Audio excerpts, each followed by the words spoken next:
Fausse alerte à l'UDPS, les fédérations réitèrent leur fidélité à Étienne Tshisekedi. Manœuvre politique, Moïse Katumbi, démission du PPRD programmée. L'UDPS bloque la formation du gouvernement de cohésion nationale et enfin les forces sociales et politiques exigent un calendrier électoral concerté. C'est donc tout pour les titres, mesdames, messieurs. Bienvenue à cette revue de presse. Bonsoir. Fausse alerte, UDPS, les fédérations réitèrent leur fidélité à Étienne Tshisekedi, s'exclame la prospérité. Motion de soutien au président du parti, Dr Étienne Tshisekedi, de représentants et présidents fédéraux de l'UDPS.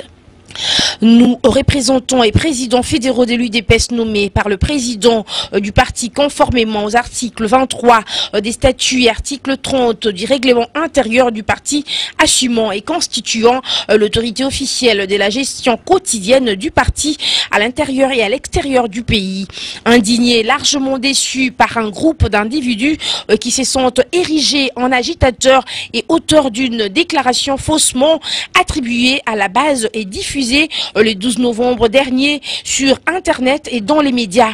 Étonnés de constater que les identités de plusieurs membres de nos fédérations respectives ont été reprises sur la liste des signataires de la dite déclaration sans leur accord et que ceux-ci ne cessent de dénoncer cette supercherie par le faux et usage de faux.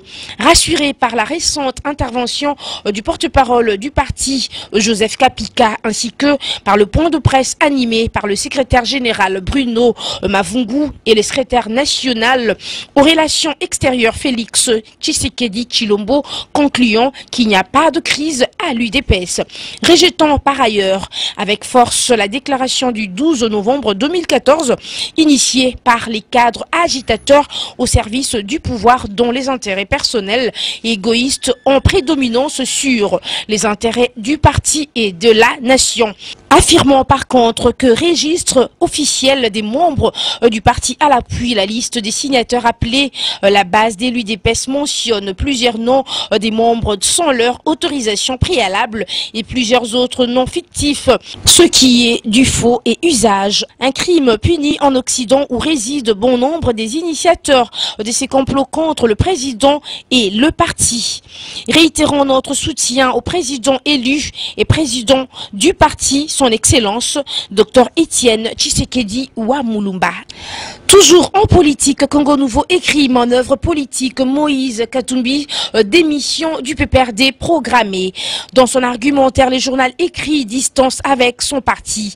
Selon certaines indiscrétions, il se murmure que Moïse Katumbi, le président interfédéral du PPRD Katanga, pourrait prendre ses distances vis-à-vis de cette dernière formation, aussitôt revenue au pays. Dans l'entourage du gouverneur du Katanga, l'on explique que le président du tout-puissant Mazembe ne serait plus chaud de faire route ensemble que ceux qui, à tort ou à raison, les considèrent comme un adversaire, alors que l'homme s'est toujours coupé en 1001 morceaux pour défendre la vision politique de Joseph Kabila dans sa juridiction.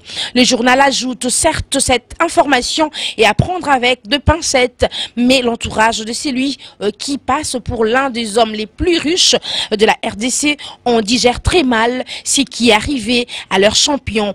Où ira Moïse Katumbi si jamais il démissionnait du PPRD, s'interroge le journal. Va-t-il suivre messieurs Jean-Claude Mouyambo, cadre de la majorité présidentielle Katanga qui vient de rejoindre l'opposition, s'interroge de nouveau le tabloïd et de répondre une chose reste sûre, un départ de Moïse Katumbi du PPRD et de la majorité présidentielle pourrait changer la donne politique et au Katanga et au sein de la famille politique du chef de l'État, sinon sur l'échiquier national.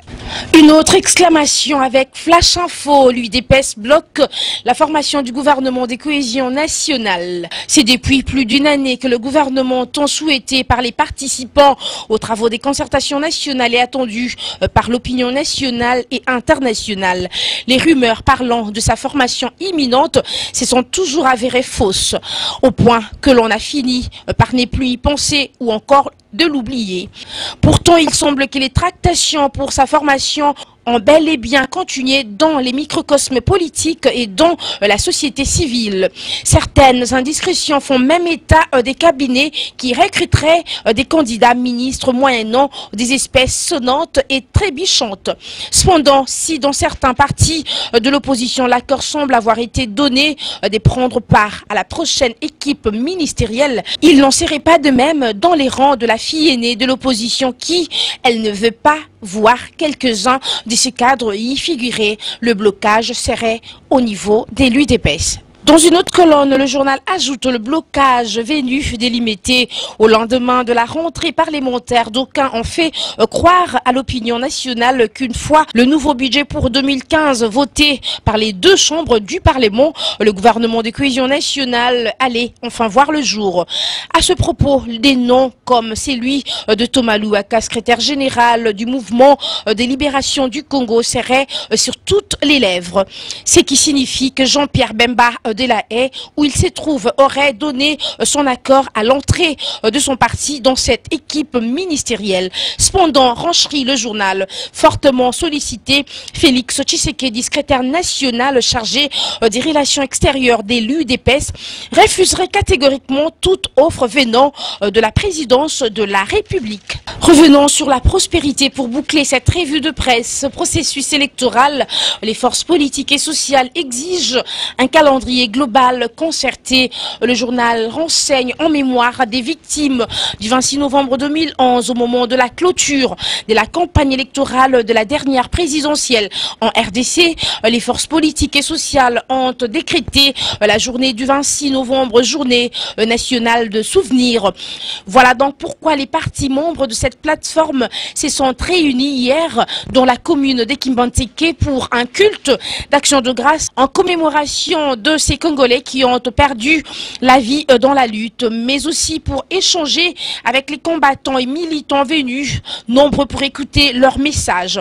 Des hautes personnalités de l'opposition ont effectué les déplacements de Kimbanteke, parmi eux Bruno Mavungu, secrétaire général de l'UDPS, Alain Baya, président du Conseil national de l'UNC, Steve Mikaï, député national et président national du Parti travailliste, Colosso Soumaïli du RCD-KML, Martin Moukonkole et tant d'autres. Au journal de remontée, le 26 novembre 2011, la ville de Kinshasa était plongée dans l'horreur. Des militants, des Tshisekedi et des Kaméré avaient été massacrés.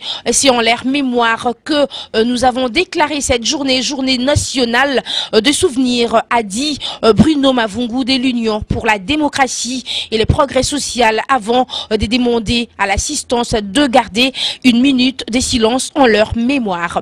Conscients des enjeux de l'heure, les forces politiques et sociales pour l'unité d'action exigent un calendrier global concerté pour les élections à venir.